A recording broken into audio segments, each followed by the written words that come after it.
মৌলিক কথা হলো, একান্ত নিরুপায় হলে একজন নারী তিনি জব করবেন, ব্যবসা বাণিজ্য করবেন।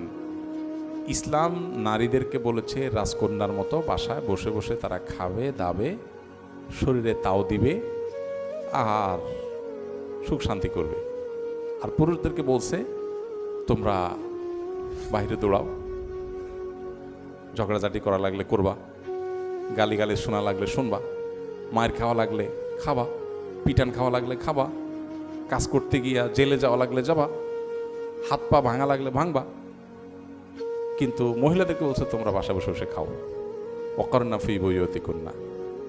আর এই পুরুষ শাসিত সমাজ অধিকার দেওয়ার নাম করে আমাদের মেয়েদেরকে পাম্পটি দিয়ে রাস্তা বের করে দিচ্ছে।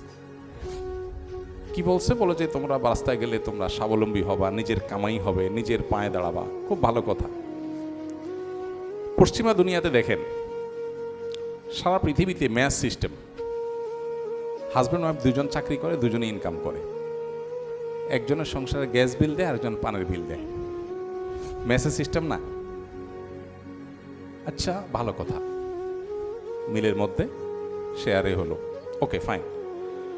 বাচ্চাটা কার গর্ভে আসবে? ও আচ্ছা, তো এখানে শেয়ারের সিস্টেম তো নাই নাকি? আচ্ছা, বাচ্চা গর্ভে আসলে সেটা কি খুব আরামের কাজ না কষ্টের কাজ? কত কষ্ট! আল্লাহ বলেছেন, আয়াত কি, হামালাতহু উম্মুহু কুরহা ওয়া ওয়াদাআতহু কুরহা। মায়েরা সন্তানদেরকে অনেক কষ্ট করে গর্ভে ধারণ করেন, আর গর্ভ থেকে যখন ভূমিষ্ঠ করেন, প্রসব করেন, তখন অনেক কষ্ট করে প্রসব করেন। আল্লাহ বলছেন কষ্ট করে করেন, তাহলে এটা কত কষ্টের সেটা বলার অপেক্ষা রাখেন। এটা মায়েরা জানেন। সন্তান গর্ভে ধারণ করা, পেটের সাথে 5 কেজি ওজনের একটা ইট 10 মাস 10 দিন রাখা লাগবে না, শুধু 10 দিন রেখেন। 10 দিন বাইদা রাতে শুয়েন। মানুষের যে স্লিপ টেস্ট করে, যে স্লিপ টেস্ট, আমার স্লিপ টেস্ট করছে একবার বাসায় এসে, তো এখানে একটা বেল্টের মতো ছোট্ট একটা ডিভাইস লাগাই দিয়েছে। সব মিলে 1 কেজিও হবে না, আধা কেজিও হবে না হয়তো। কি স্লিপ টেস্ট করবে? আমার রাতভর ঘুমিয়ে আসে না, কারণ এইটার জ্বালায় কাইতে হবো। আরে এখানে একটা মেশিন লাগানো আছে না, আবার মেশিন নষ্ট হয় না, আমি নষ্ট হয়ে যাই, পেরেশানি। সেখানে 10 মাস 10 দিন, তাও ইট বাইন্দা রাখলে ইটে তো ডিস্টার্ব করবে না, ওটা ভেতর থেকে তো ডিস্টার্ব করে।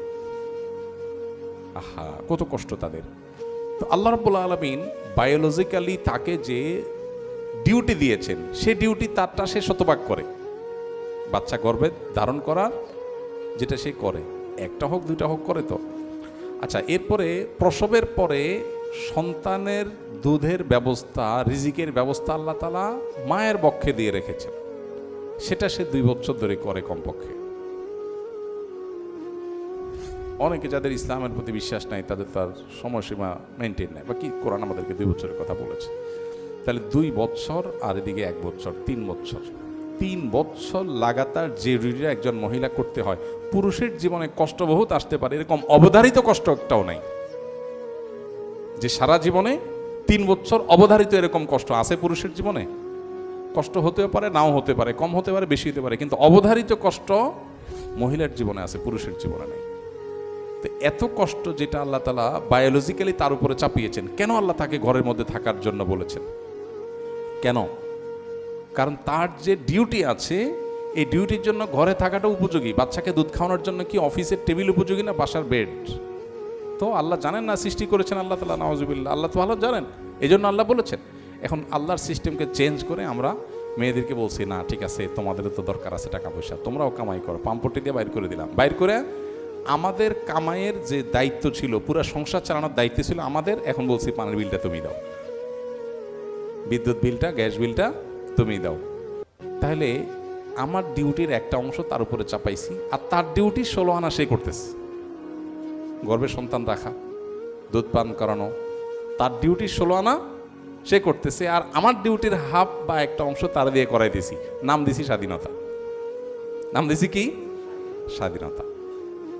এইটা যদি স্বাধীনতা হয়, তাহলে 2 নম্বরই কোনটা? প্রতারণা কোনটা? মেয়েরা যদি বুঝতো তাহলে সেই ক্ষেত্রে তারা এই জগতে অন্তত পা বাড়াইত না। হ্যাঁ, এটাও ঠিক যে মেয়েদেরও সিকিউরিটির ব্যাপার আছে, সমাজে বাস্তবতা আছে, অনেক অমানুষ স্বামী আছে যারা কিছুদিন পর হয়তো তেনভাবে তালাক দিয়ে দেয়, তখন তার ভবিষ্যৎ কী হবে। তো তার সিকিউরিটির জন্য শরীয়ত অনেক ব্যবস্থা রেখেছে, সেটা বাস্তবায়ন দরকার। মোহরটা তাকে বুঝাই দেওয়া দরকার, বাবার সম্পদে, স্বামীর সম্পদে, সন্তানের সম্পদে তার যে ভাগ আছে এটা তাকে বুঝাই দেওয়া দরকার। এগুলো যদি হয়ে যায় তার সামাজিক সোশ্যাল সিকিউরিটি অটোমেটিক হয়ে যাবে। তো এই জন্য হাজব্যান্ড ওয়াইফ দুজনেই জব করা এটা একটা সুখী, একটা আদর্শ দম্পতির জন্য কোনো ভালো কোনো আইটেম বা মডেল না। তারপরে যদি কেউ শরিয়ার সমস্ত শর্তগুলো মেনে করতে চায়, শরিয়া নিষেধাজ্ঞা নেই। কিন্তু শরিয়ার মেজাজ যদি কেউ জানতে চায়, তাহলে আল্লাহ এবং তার রাসূলের মেজাজ বা আল্লাহ তাআলার ফয়সালা যদি জানতে চায়, তো আল্লাহ বলেছেন ওয়াকারনা ফি বুয়ুতিকুন্না, মেয়েরা ভেতরের সাইডটা সামলাবে, পুরুষরা বাহিরের সাইডটা সামলাবে। এটা অনেক বেটার। আজ থেকে অনেক বছর আগে, বহু বছর আগে সম্ভবত আমেরিকার একজন প্রেসিডেন্ট ওবামা সম্ভবত, ওনার একটা সাক্ষাৎকার সম্ভবত আমি কোনো একটা দৈনিক পত্রিকা, আমাদের দেশে একটা দৈনিক পত্রিকা নিয়মিত প্রতিদিন প্রকাশ হতো, একজন মার্কিন প্রেসিডেন্টের সাক্ষাৎকার সম্ভবত ওবামার।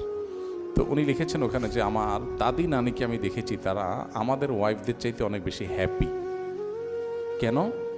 তারা জব করতো না, বাহিরের জগৎ নিয়ে তাদের এত আগ্রহ ছিল না, তারা বাসার সাইডটা দেখতো, তারা মানসিকভাবে অনেক সুখী ছিল আমাদের ওয়াইফদের চাইতে। আমাদের ওয়াইফরা দুনিয়া দেখে এবং শপিং মলে ঘুরে বেড়ায়, সারাদিন জব করে, এদিক সেদিক যায়, এদের চাইতে তারা হ্যাপি। দুনিয়াতে সুখী থাকা এটা যদি আমাদের মূল উদ্দেশ্য হয়, তাহলে সুখের জন্য যা দরকার সেটাই করতে হবে।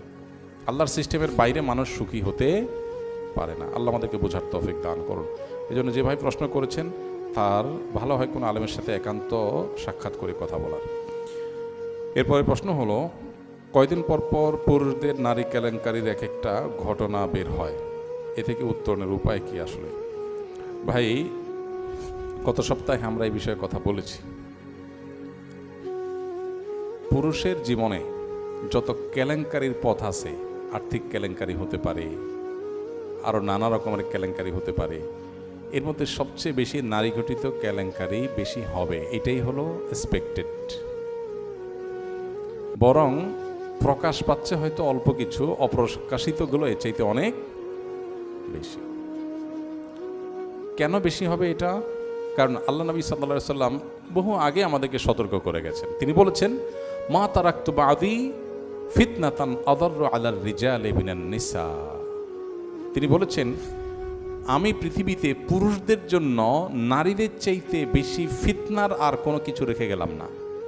সবচেয়ে বড় জিনিস, বড় ফিতনার বিষয়, বড় বিভ্রান্তির বিষয়, পুরুষের জন্য সবচেয়ে বড় পরীক্ষার বিষয় নারী। অর্থাৎ এই জায়গায় স্লিপ করবে পুরুষরা সবচেয়ে বেশি।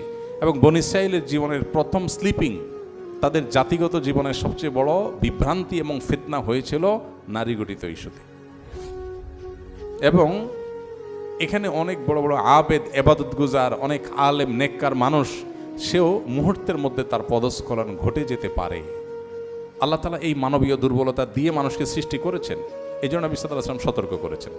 এখন এই নারী গঠিত কেলেঙ্কারি একটার পর একটা ফাঁস হয়, আমরা অবাক হই। এটা থেকে উত্তরণের পথ হলো কোরআন এবং হাদিসের পথে চলা। আল্লাহ রাসূল সাল্লাল্লাহু আলাইহি ওয়াসাল্লাম আমাদেরকে সতর্ক করেছেন যে আমরা আগে থেকে যেন বাদ দেই, কারণ এটা ফিতনার জায়গা।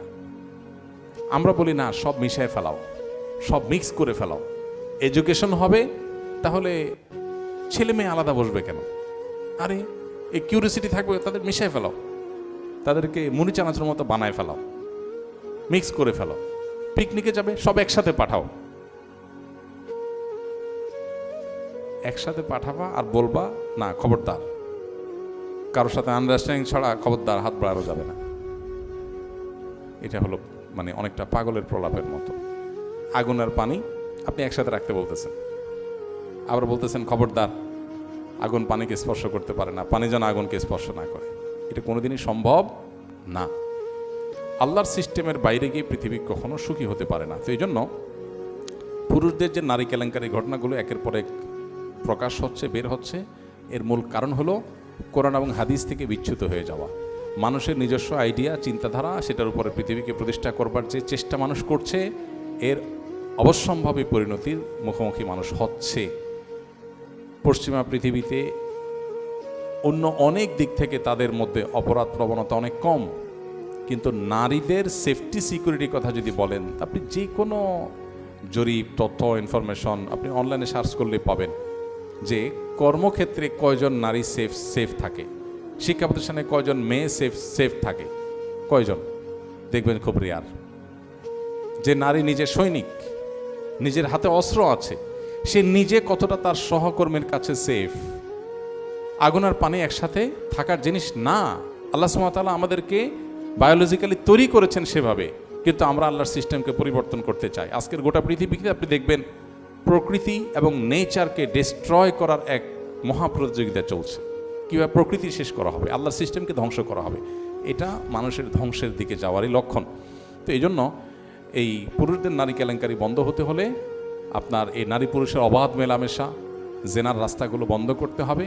পুরুষদেরকে পুরুষের মতো, নারীদেরকে নারীদের মতো থাকতে দিতে হবে। আর মিশায় ফেলবেন, সেখানে অনাচার হবে, কারোরটা প্রকাশ পাবে, কারোরটা প্রকাশ পাবে না। আমাদের সেকুলার জগতের বন্ধুরা যারা আছেন, আমাদের বোনরা যারা আছেন, প্রায় সময় শোনা যায় যে বিশ্বাস করে আরেকজন সেকুলার, সে অন্তত বুঝে, আধুনিক স্মার্ট, সে অন্তত খ্যাতনা, সে বুঝে যে কারোর সম্মতি ছাড়া ব্যাড টাচ করা যায় না, কিন্তু করে বসছে।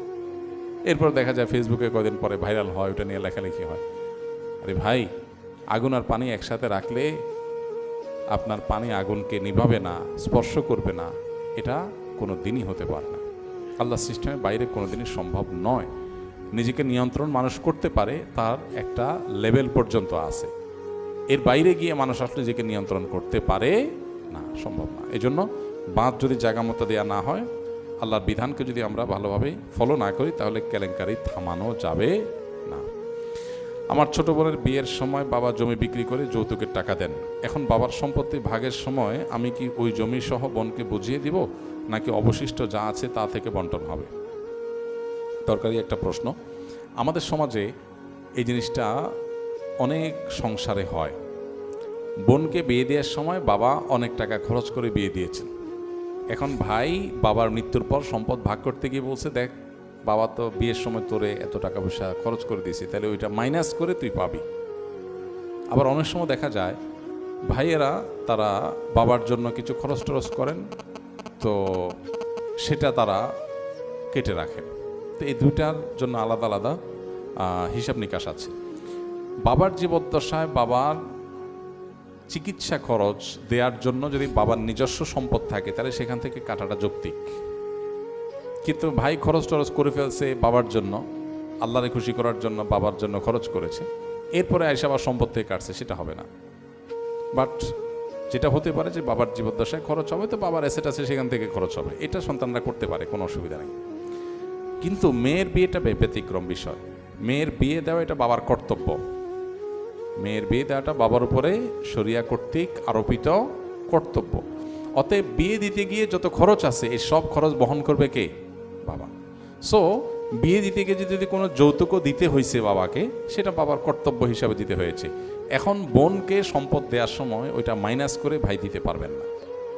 কথা কি বুঝতে পারছি? বিশেষ করে যৌতুক যদি দিয়ে থাকে, বিয়ের জন্য যৌতুক দিতে হয়েছে সেজন্য, এবং এটা মেয়ের স্বামী পক্ষ, শ্বশুরবাড়ির লোকজন তারা নিয়েছে, অন্যায়ভাবে নিয়েছে, যৌতুক হারাম, সে হারাম নিয়েছে তারা, কিন্তু যেভাবেই হোক এটা খরচ করতে হয়েছে, তাহলে বাবার কর্তব্য পালন করেছে। এখন বোনের সাথে এটা মাইনাস করা যাবে না। কিন্তু এই বিষয়গুলোতে ভাই বোনদের মধ্যে মিউচুয়াল আন্ডারস্ট্যান্ডিং থাকা জরুরি। বোনদেরও বোঝা দরকার যে আমার জন্য অনেক খরচ করা হয়েছে, ভাইরা হয়তো অনেক বেশি সম্পদ ছাড়ে না, তাদের হয়তো আসেই অল্প, তাহলে ছাড় দেওয়ার মতো মানসিকতা থাকা উচিত, যে ঠিক আছে আমি একটু ছাড় দিই, তাহলে আল্লাহ আমাকে দিয়েছেন, এই মানসিকতাটা বোনদের মধ্যে থাকা দরকার। বাট শরিয়ার বিধান যদি বলি, তাহলে বিয়ে দেওয়া বাবার কর্তব্য, সেই হিসাবে বিয়ের খরচকে কোনোভাবেই সম্পদ থেকে কাটা যাবে না। গরমের কারণে অনেক সময় পাঞ্জাবির হাতা ভাঁজ করে রাখি। এখন এই ভাঁজ অবস্থায় নামাজ পড়লে কোনো নিষেধাজ্ঞা আছে কিনা? হ্যাঁ, নিষেধাজ্ঞা আছে। গরমে হোক অথবা উজু করে আসছেন, হাত ভিজা আছে, সেজন্য হাত ভাঁজ করা আছে, ওই অবস্থায় আপনি নামাজ শুরু করেছেন, এটা জায়েজ নাই, এটা মাকরুহ। নামাজে সময় হাত হোক, জামা হোক, এগুলো কোনোভাবে ভাঁজ করা যাবে না, বরং এগুলোকে ছেড়ে দিয়ে স্বাভাবিকভাবে নামাজে দাঁড়াতে হবে। কারণ নবী করিম সাল্লাল্লাহু আলাইহি ওয়াসাল্লাম বলেছেন, উমিরতু আন আসজুদা আলা সাবআতি আযুমিন, আমাকে 7টি অঙ্গের উপরে সিজদা করার জন্য নির্দেশ দেয়া হয়েছে, অর্থাৎ আল্লাহ নির্দেশ দিয়েছেন এবং ও আল্লাহ আকুফ সাওবান ওয়ালা শার, আর আমি যেন কোনো কাপড় ভাঁজ না করি, নামাজের মধ্যে চুল ভাঁজ না করি। এই জন্য কাপড় ভাঁজ করে নামাজ পড়া মাকরুহ। আপনি উজু করে আসছেন, সময় পান নাই, জামাতে দাঁড়ায় গেছেন, তাহলে নামাজরত অবস্থায় যাতে আমলের কাসির না হয় আলতোভাবে ওইটা ঠিক করে নেন। আর সাধারণ অবস্থাতে, স্বাভাবিক অবস্থা যদি হয়, তাহলে সেক্ষেত্রে আপনি নামাজের আগেই এগুলো ছেড়ে দিয়ে তারপর নামাজ পড়বেন। গরম লাগছে সেজন্য জামা কাপড় উঠে আপনার ভাঁজ করে নামাজ পড়া অনুচিত।